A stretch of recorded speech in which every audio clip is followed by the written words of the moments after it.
सबसे पहले मेरा आप सभी को प्यार भरा प्रणाम। मैं मधु जोशी स्वागत करती हूँ आपका अपने YouTube चैनल मधु गढ़वाली 121 पे। तो दोस्तों, आज की वीडियो में मैं आपको संतोषी माता व्रत विधि और संतोषी माता व्रत की कथा सुनाऊंगी।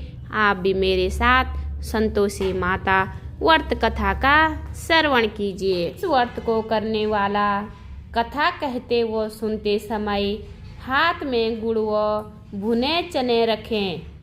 सुनने वाला संतोषी माता की जय, संतोषी माता की जय, इस प्रकार जय जयकार मुख से बोलता जाए।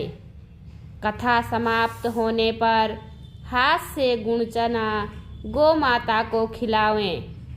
कलश में रखा हुआ जल गुड़ चना सबको प्रसाद के रूप में बांट दें।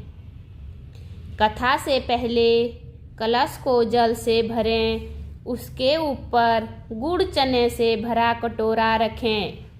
कथा समाप्त होने पर आरती होने के बाद कलश के जल को घर में सब जगहों पर छिड़कें और बचा हुआ पानी तुलसी की क्यारी में डाल दें।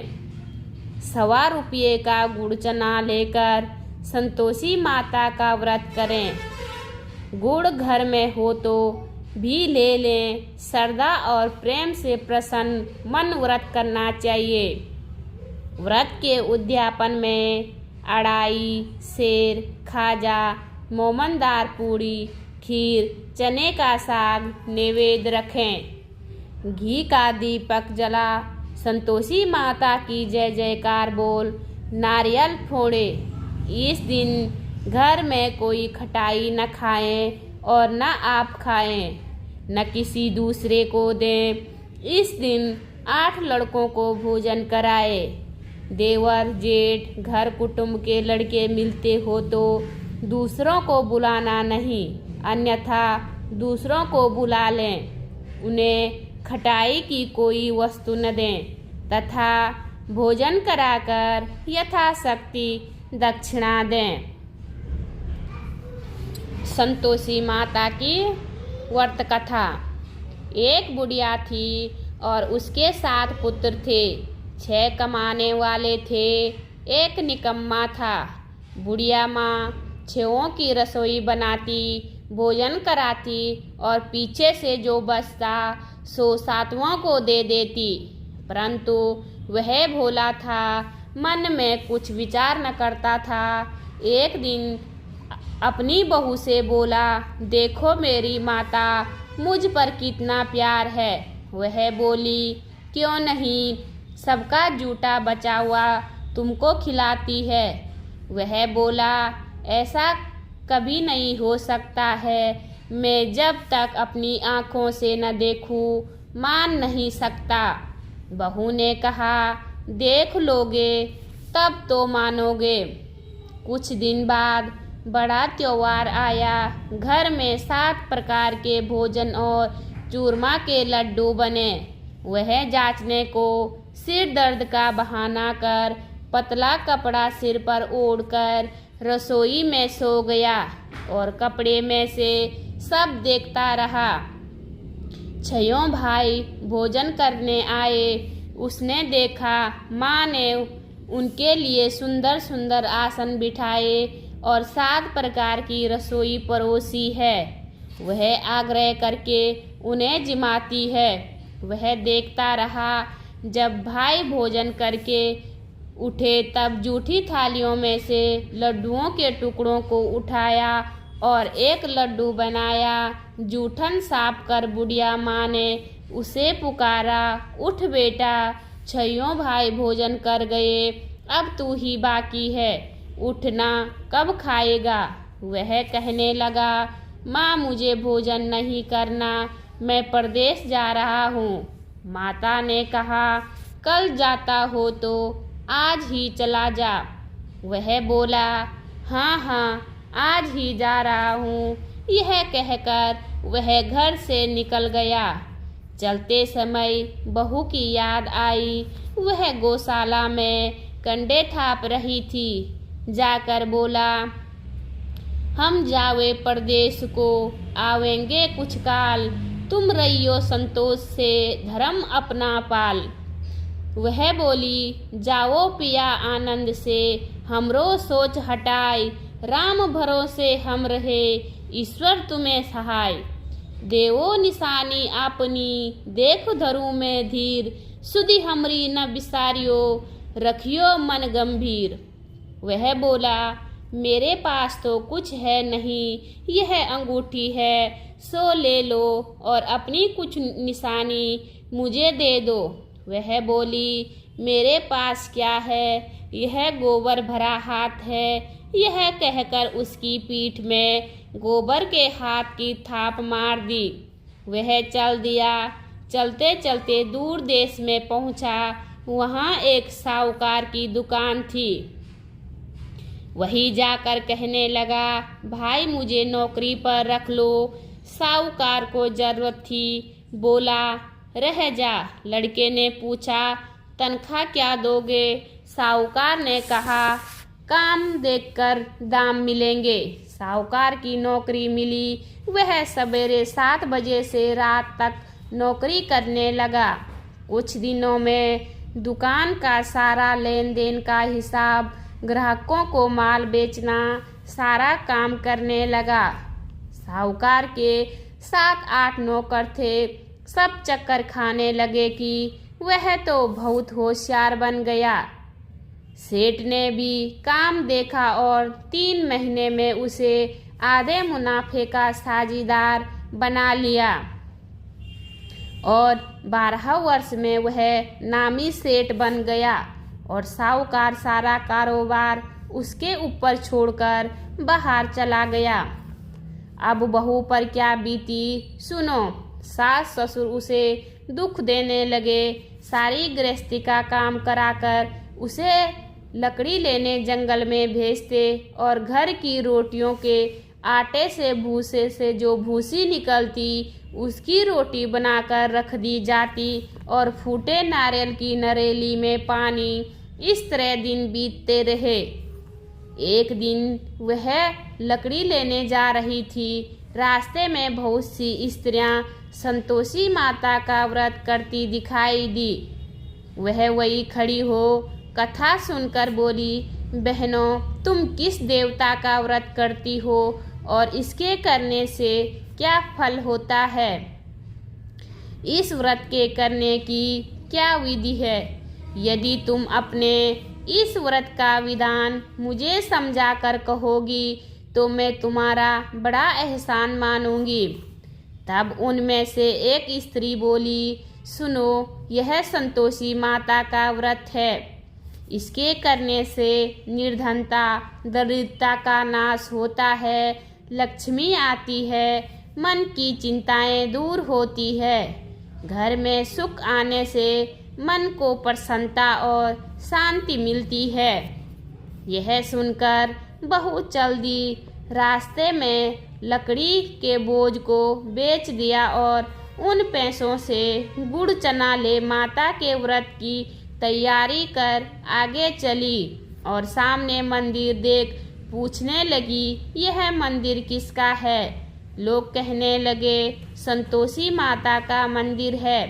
यह सुन माता के मंदिर में जा माता के चरणों में लौटने लगी।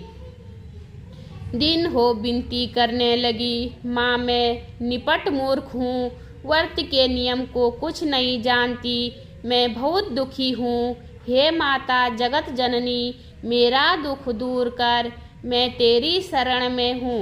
माता को दया आई। एक शुक्रवार बीता कि दूसरे शुक्रवार को ही उसके पति का पत्र आया और तीसरे को उसका भेजा हुआ पैसा भी आ पहुंचा। यह देख जेठानी मुँह सिकोड़ने लगी। इतने दिनों में इतना पैसा आया, इसमें क्या बड़ाई है? लड़के ताना देने लगे। काकी के पास अब पत्र आने लगे, रुपया आने लगा।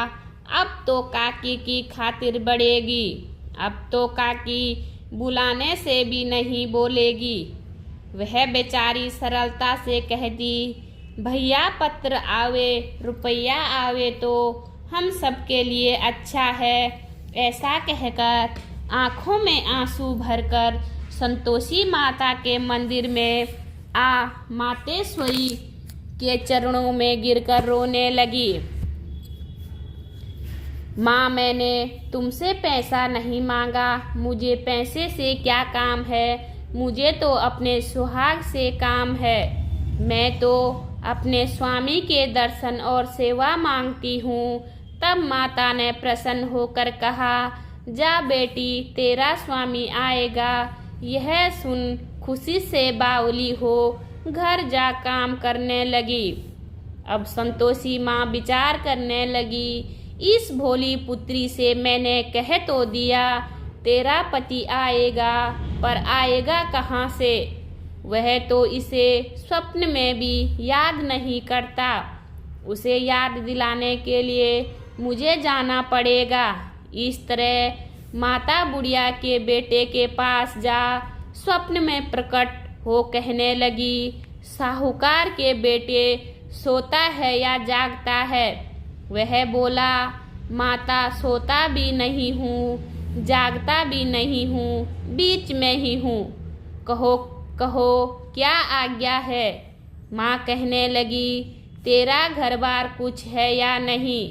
वह बोला, मेरा सब कुछ है माँ, माँ बाप, भाई बहन व बहू, क्या कमी है? माँ बोली, भोले पुत्र, तेरी स्त्री घोर कष्ट उठा रही है, तेरे माँ बाप उसे दुख दे रहे हैं, वह तेरे लिए तरस रही है, तू उसकी सुधि ले। वह बोला, माता, यह तो मुझे मालूम है, परंतु जाऊं कैसे? परदेश की बात है, लेन देन का कोई हिसाब नहीं, जाने का कोई रास्ता नजर नहीं आता, कैसे चला जाऊं? माँ कहने लगी, मेरी बात मान, सवेरे नहा धोकर संतोषी माता का नाम ले, घी का दीपक जला दंडवत दुकान पर जा बैठना। तब देखते देखते तेरा लेन देन सब चुक जाएगा, माल बिक जाएगा, सांझ होते होते धन का ढेर लग जाएगा। तब सवेरे बहुत जल्दी उठ नहा धोकर संतोषी माता को दंडवत कर घी का दीपक जला दुकान पर जा बैठा। थोड़ी देर में क्या देखता है कि देने वाले रुपया लाए, लेने वाले हिसाब लेने लगे। कोठे में भरे सामानों से खरीदार नगद दाम में सौदा करने लगे। शाम तक धन का ढेर लग गया। माता का यह चमत्कार देख खुश हो मन में माता का नाम ले घर ले जाने के वास्ते गहना कपड़ा खरीदने लगा और वहाँ के काम से निपट तुरंत रवाना हुआ। वहाँ बहू बेचारी जंगल में लकड़ी लेने जाती है, लौटते वक्त माताजी के मंदिर में विश्राम करती है। वह तो उसका रोज रुकने का स्थान ठहरा। दूर से धूल उड़ती देख वह माता से पूछती है, हे माता, यह धूल कैसी उड़ रही है? माँ कहती है, हे पुत्री, तेरा पति आ रहा है, अब तू ऐसा कर, लकड़ियों के 3 बोझ बना ले, एक नदी के किनारे रख, दूसरा मेरे मंदिर पर और तीसरा अपने सिर पर रख। तेरे पति को लकड़ी का बोझ देखकर मोह पैदा होगा, वह वहाँ रुकेगा, खाना खा पी कर माँ से मिलने आ जाएगा। तब तू लकड़ी का बोझ उठाकर जाना और बीच चौक में बोझ डालकर 3 आवाजें जोर से लगाना, लो सासू जी, लकड़ियों का बोझा लो, भूसे की रोटी दो और नारियल के खोपड़े में पानी दो। आज मेहमान कौन आया है? माँ की बात सुन, बहुत अच्छा माता कहकर प्रसन्न हो लकड़ियों के 3 बोझे ले आई। एक नदी के तट पर, एक माता के मंदिर पर रखा। इतने में ही मुसाफिर वहां आ पहुंचा। सूखी लकड़ी देख उसकी इच्छा हुई कि यही निवास करे और भोजन बनाकर खा पी कर गाँव जाए। इस प्रकार भोजन बना विश्राम ले गाँव को गया। सबसे प्रेम से मिला। उसी समय बहू सिर पर लकड़ी का बोझा लिए आती है। लकड़ी का भारी बोझ आंगन में गिर जोर से 3 आवाज देती है। लो सासू जी, लकड़ी का बोझा लो, भूसी की रोटी दो, नारियल के खोपड़े में पानी दो। आज मेहमान कौन आया है? यह सुनकर उसकी सास अपने दिए हुए कष्टों को भुलाने हेतु कहती है, बहू ऐसा क्यों कहती है? तेरा मालिक ही तो आया है। आ बैठ, मीठा भात खा, भोजन कर, कपड़े गहने पहन। इतने में आवाज़ सुन उसका स्वामी बाहर आता है और अंगूठी देख व्याकुल हो माँ से पूछता है, माँ यह कौन है? माँ कहती है, बेटा तेरी बहू है। आज 12 वर्ष हो गए। तू जब से गया है तब से सारे गांव में जानवर की तरह भटकती फिरती है। काम काज घर का कुछ नहीं करती। 4 समय आकर खा जाती है। अब तुझे देखकर भूसी की रोटी और नारियल के खोपड़े में पानी मांगती है। वह लज्जित हो बोला, ठीक है माँ, मैंने इसे भी देखा है और तुम्हें भी देखा है। अब मुझे दूसरे घर की ताली दो, उसमें रहूं। तब माँ बोली, ठीक है बेटा, जैसी तेरी मर्जी कहकर ताली का गुच्छा पटक लिया। उसने ताली से दूसरे कमरे में जो 3री मंजिल के ऊपर था खोलकर सामान जमाया। एक दिन में ही वहाँ राजा के महल जैसा ठाट बाट बन गया। अब क्या था, वे दोनों सुखपूर्वक रहने लगे। इतने में अगला शुक्रवार आया।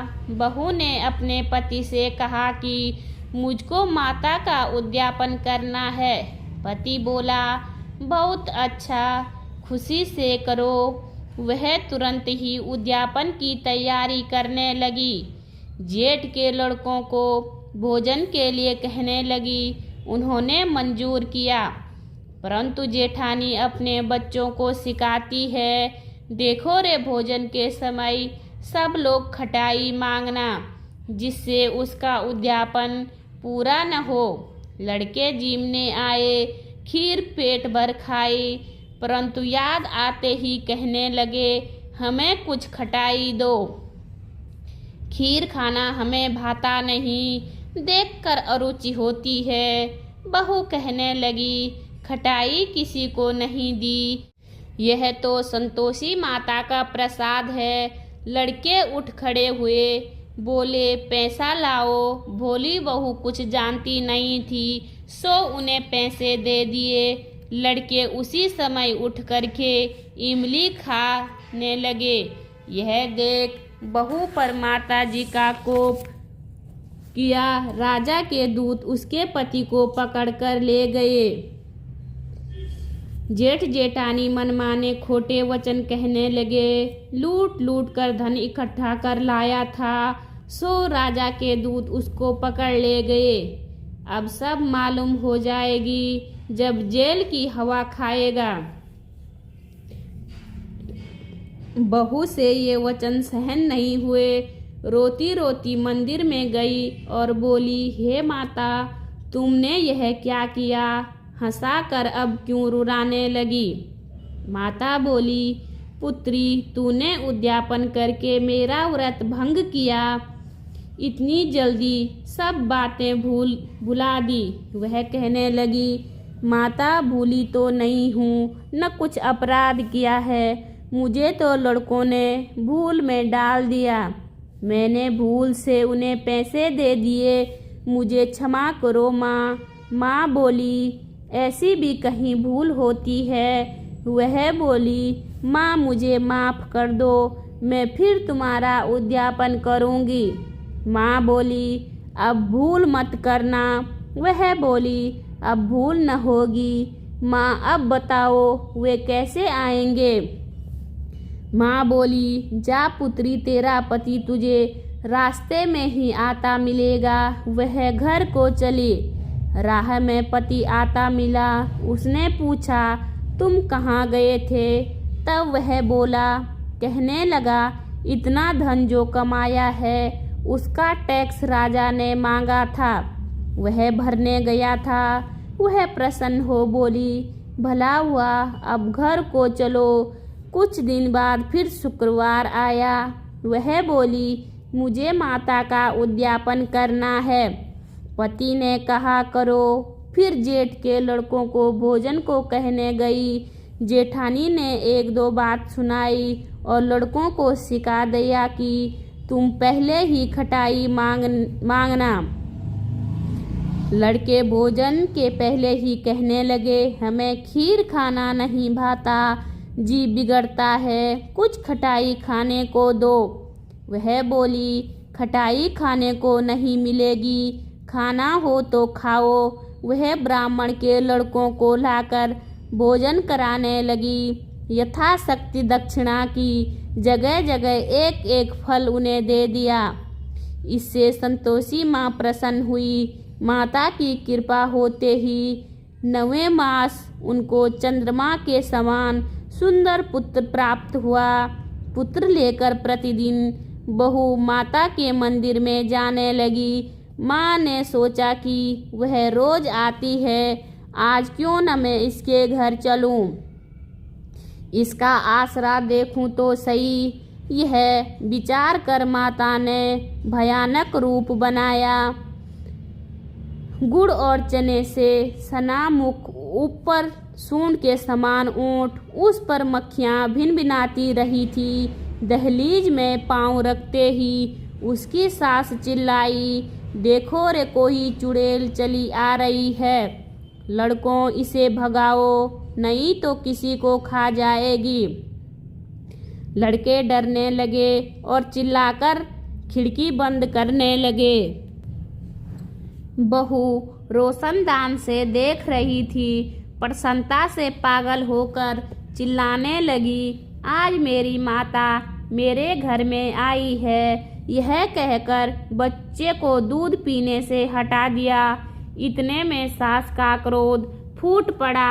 बोली, रांड, इसे देखकर कैसी उतावली हुई है जो बच्चे को पटक दिया। इतने में माँ के प्रताप से जहाँ देखो वहीं लड़के ही लड़के नजर आने लगे। वह बोली, माँ जी, जिनका मैं व्रत करती हूँ, यह वही संतोषी माता है। इतना कह झट से सारे घर के किवाड़ खोल दिए। सबने माता के चरण पकड़ लिए और विनती कर कहने लगे, हे माता, हम मूर्ख हैं, पापी हैं, हम अज्ञानी हैं, तुम्हारे व्रत की विधि हम नहीं जानते। तुम्हारा व्रत भंग कर हमने बड़ा अपराध किया है। हे माता, आप हमारे अपराध को क्षमा करो। इस प्रकार माता प्रसन्न हुई। माता ने बहू को जैसा फल दिया वैसा सबको दे, जो पड़े उसका मनोरथ पूर्ण हो। बोलिए संतोषी माता की जय। उम्मीद करती हूँ आपको वीडियो पसंद आई होगी। वीडियो पसंद आई तो वीडियो पे लाइक कीजिए, कमेंट कीजिए, अपने दोस्तों के साथ शेयर कीजिए। चैनल पे नए हो तो सब्सक्राइब ज़रूर कीजिए। मैं मधु जोशी मिलती हूँ आपको अगली वीडियो में। तब तक के लिए बाय बाय, धन्यवाद।